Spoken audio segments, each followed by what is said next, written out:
제이코, 그 미국 유튜브 본사에서 일을 했고 한국에서도 이제 1년간 일을 했잖아요. 그래서 이거에 대해서 좀 할 말이 좀 있을 것 같은데 이야기 보따리를 좀 살짝 풀어볼까요? 조심스럽게. 네, 조심스럽게. 일단 먼저 약간 좀 보험을 깔자면 특정 인물을 뭐 비판하거나 혹은 판단하기 위해서 얘기하는 것들은 아니고 그냥 제가 개인적으로 느낀 견해를 말씀드리는 거라서 지극히 개인적이라는 거. 네, 그래서 뭐 일단은 구글이라는 회사에서 오랫동안 일을 하고 또 한국에서 좀 짧게나마 이제 한국에서의 이제 기업 생활을 좀 경험을 한 거에 비춰가지고 얘기를 해보자면 두 가지 큰 차이점이 있어요. 하나는 운영적 차이가 있고요. 두 번째는 이제 관점의 차이가 있는 것 같아요. 그래서 첫 번째 이제 운영의 차이부터 말씀을 드리자면 시간의 흐름을 어떻게 사용을 하냐 큰 차이가 있더라고요. 먼저 이제 미국의 경험부터 말씀을 드리자면 구글 같은 회사는 이제 제가 입사했을 때만 해도 유튜브가 지금처럼 크진 않았지만 그래도 구글이라는 회사 자체는 안정적으로 성장을 하고 있었고 그렇게 뭔가 급하게 뭔가를 만들어내야 되는 상황은 아니었어요.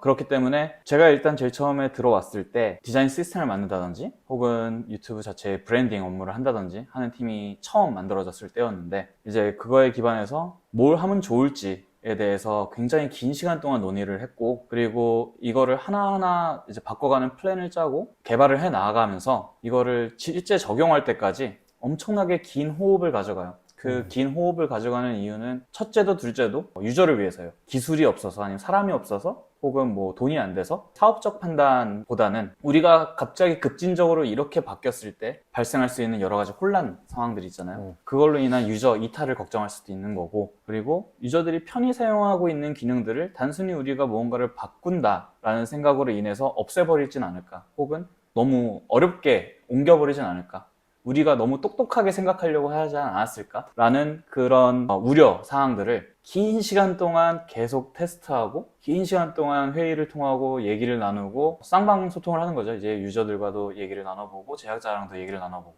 또 내부에서도 팀원들끼리도 얘기를 나눠보고 서로 다 다른 관점들을 천천히 취합을 하는 거죠. 보통 그러면 긴 시간이라고 했는데 네. 그게 대략적으로 가능하기 위해서 몇 년 단위인가요? 아니면 네. 개월? 몇 년 단위죠. 진짜요? 물론 새로운 사업을 확장을 하려고 해요. 그러면은 그거는 좀 빠르게 움직이죠. 왜냐면 그 사업적 분야는 완전 새로운 거기 때문에 기존의 유저들이 사용하던 어떤 패턴이 아니잖아요. 이제 그것들을 이제 소개를 해주고 할 때는 빨리 아까 얘기한 것처럼 해당 기능을 사용할 유저풀을 빠르게 확보해야 되기 때문에 굉장히 액션이 빠르죠. 그때는 이제 년 단위는 아니고 이제 주 단위에서 달 단위로 가는 거고 기존에 사용하고 있던 어떤 패턴에서 변화를 만들어낼 때는 년 단위로 가는 거죠. 그러니까 유저를 확보하기 위해서는 빨리 움직이고 고객 경험을 위해서는 좀 꼼꼼하게 네. 움직인다. 네. 왜냐면 이미 락인을 만들어 놓은 네. 그 유저 풀을 이 익숙함을 건듦으로써 그 풀을 깨고 싶진 않은 거죠. 네. 아무리 그게 더 좋은 기능이다 하더라도. 그죠. 그래서 저희가 디자인 시스템을 만들고 이거를 지금 현재 유튜브가 될 때까지 풀어나가는 그 과정이 약 8년 정도 걸린 거예요. 그런데 지금 현재 보고 있는 이런 기능들이 1년 전에 만들어졌거나 뭐 몇 달 전에 만들어진 게 나오는 게 아니라 이 기술들은 지금 현재 이 룩앤필이랑 좀 다르더라도 이미 한 6년 전, 5년 전 이미 개발자랑 다 얘기를 했었고 구현이 가능하다는 그런 가능성에 대해서는 이미 다 그 빌드업을 했고 이게 만들어지면 어떻게 보일 거다라는 프로토타이핑도 만들어 봤었고 다 준비가 됐음에도 불구하고 여러 가지 이유, 이제 사업적 이유가 가장 크죠. 사업적 전략적 이유로 천천히 하나씩 느리게 풀어나가는 거죠. 진짜 돈 버는 노하우가 거기에 있는 것 같아요. 뭐냐면 그러니까 고객을 위해서 편리하게 하거나 행복하게 하거나 네. 이 둘 중에 하나든 아니면 둘 다를 잡으려면 유저의 포커싱된 액션을 해야 되는데 네. 보통은 이제 내 사업에 나한테 포커싱된 사업 지금 당장 나는 돈을 벌어야 되니까 뭐 이렇게 해야 돼라는 것들을 그 우리 위주 혹은 투자자 위주의 어떤 그 비즈니스 전략과 어떤 그 실행을 하는 것 같아요. 네. 그래서 제품 디자인을 할 때 이제 가장 중요한 게 본질이거든요. 프로덕트를 이제 디자인할 때 더 사용하기 편리하도록 그리고 유저들이 왜 이 제품을 사용을 하는지 왜 찾아오는지 우리한테 이것들을 잊지 않고 이 핵심적인 기능을 프로모트하기 위한 장치로서 다른 확장성 기능들을 되게 시무러스하게 이렇게 묻혀놔야 되는데 개발을 하고 뭔가 새로운 기능들을 만들고 욕심을 부리다 보면은 핵심적인 그 기능이 도태가 된다? 아니면 약간 좀 묻혀버린다?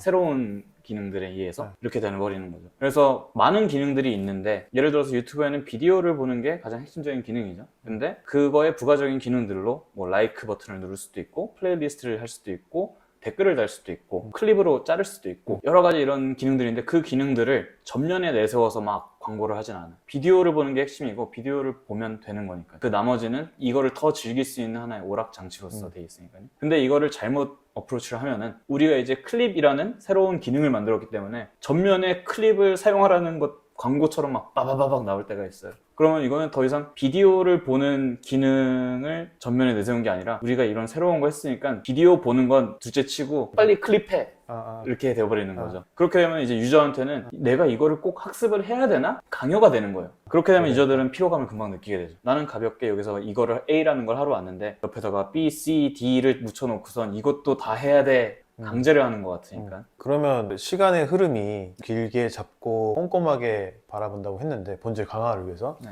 한국은 어떤가요? 한국은 UX나 이런 디자인 시스템을 짜고 혹은 UX를 짜고 하는 그 문화 자체가 실리콘밸리에서 갖고 들어온 게 많잖아요. 그래서 이론적으로는 비슷해요. 이제 미팅룸에서 얘기를 나누고 하면은 거의 비슷한 얘기를 나눠요. 근데 막상 이제 이거를 만들기 시작하면은 호흡을 길게 가져가기를 되게 어려워해요. 뭐 여러 가지 이유가 있겠죠. 아까 얘기한 것처럼 돈이 많이 들어서 빨리 수익 창출을 해야 되는데 여기서 너무 오랜 시간을 끌고 있는 것 같다라는 의견이 있는 것도 있고요. 그리고 사실은 디자인 시스템을 만드는 게 브랜드의 정체성을 집어넣는 거라고 얘기를 했잖아요. 근데 그 정체성을 디지털 프로덕트화해서 집어넣을 때는 1대1로 집어넣을 수가 없어요. 그래서 이거에 대한 많은 연구를 하고 굉장히 깊게 탐구를 해야 되는데 그 시간만 해도 굉장히 오래 걸리잖아요. 그거에 대한 기다림도 힘든 거예요. 왜냐면 제가 곰곰이 이게 왜 그럴까라고 생각을 해봤을 때 한국이라는 나라가 지금까지 이렇게 성장을 해오면서 그 경제 기반이 된 사업 자체가 제조업 분야잖아요. 제조업이다 보니까 제조업은 솔직히 사람을 상대하는 게 아니잖아요. 기계가 뭔가를 찍어내고 만드는 거라서 빠르고 명확하게만 나오면 잘하는 거잖아요. 그래서 뭐든지 빠르게 그리고 정확하게 이게 약간 DNA에 묻어있는 것 같아요. 그게 뭐 틀렸다라고 할 수는 없는데 우리가 상대하는 주체가 더 이상 기계가 아닌 사람이잖아요.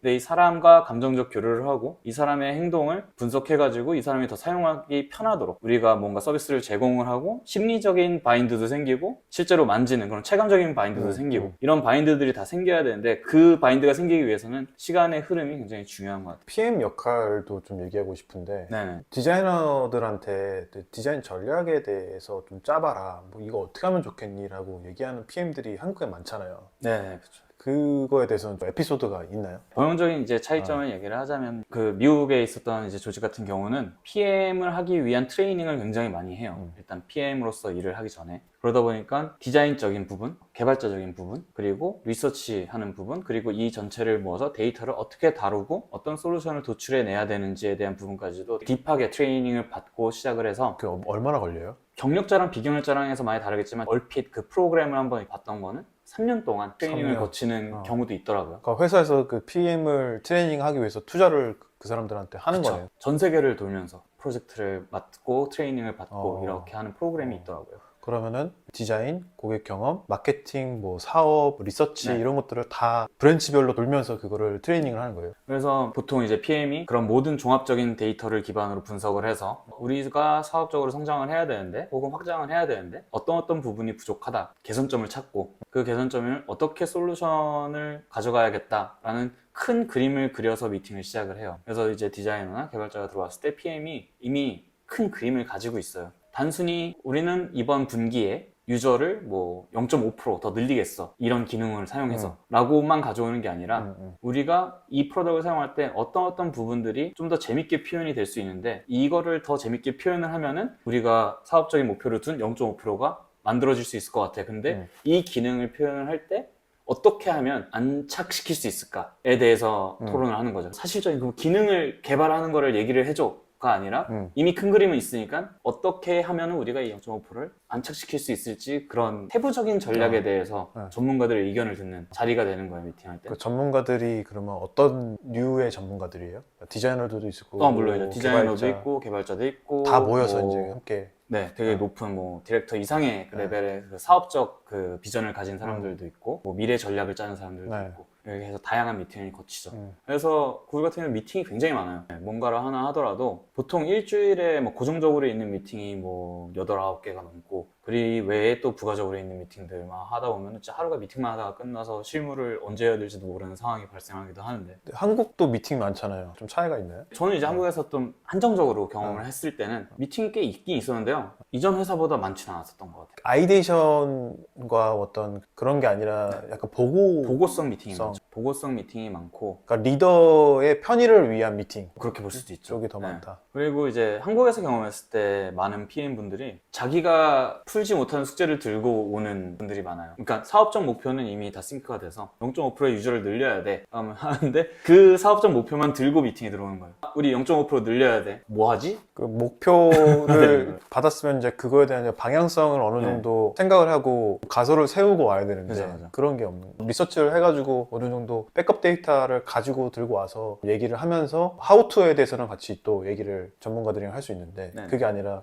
우리 이거는 해야 되는데 뭐부터 할까? 약간 이렇게 돼버리는 어. 거죠. 그럼 이제 그 미팅은 물론 미팅을 하면서 그런 솔루션을 찾고 이제 흘러가지만은 그 미팅 자체가 되게 비효율적으로 흘러갈 때가 많아요. 왜냐면은 다 다른 관점과 다 다른 데에 포커스를 맞추고 있는 사람들이 자기의 관점으로 그냥 드라이한 아이디어들을 막 내기 시작하잖아요. 네. 그러면 이제 중구난방으로 가는 거죠. 기업별로 국가별로 이게 꼭 이렇게 나눠서 얘기를 할 수는 없지만 그러한 그 PM의 역량이 되게 중요한 것 같고 그런 문화, 조직 문화가 되게 중요하다고 생각이 또 되네요.